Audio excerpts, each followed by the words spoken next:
Trust is such an important concept, personally and professionally.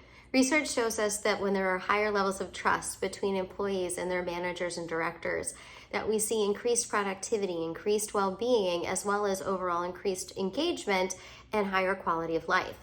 While we know that this is important, let's look into the key elements that help to build that trusting relationship. And while these do apply to the professional environment, they also play a key role for us personally. Harvard Business Review did research on over 87,000 individuals and found that there were three key elements that played a large role in that trust relationship within teams, with employees and their managers and directors. Specifically looking at positive relationships, at consistency, and at good judgment and expertise.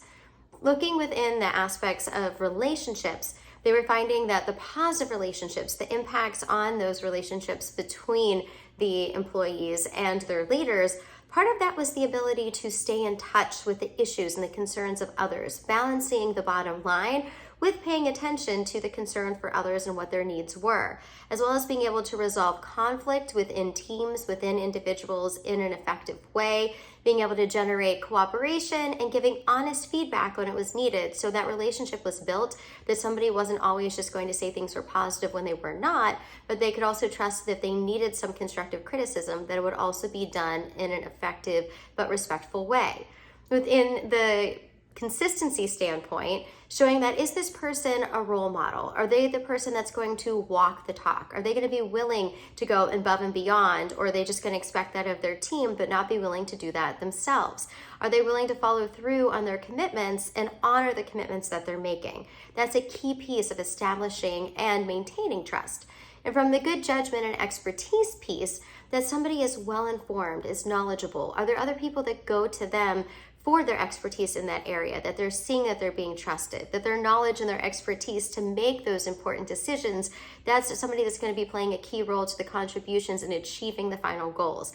Can they anticipate and respond quickly to any challenges? And typically when that leader is responding, do we find it to have positive outcomes? Are those people that are seeking their advice and opinion seeing positive outcomes coming from it? The fact when they see other people trusting the leader's opinions, it helps them to be able to trust them as well. Now, with all of those key strategies and ways to be an effective leader and an effective team member to continue to instill that trust, what was interesting is that with these three, while all parts were important, the knowledge of skill set, the judgment, the expertise, the consistency and positive relationships, at the end of the day, the thing that was the most predictive of trust was the positive relationships. They recognize that while everyone intends to be consistent, people aren't always perfect. But at the end of the day, once a relationship is damaged, that's when it's much more difficult to reestablish that trust. Be well.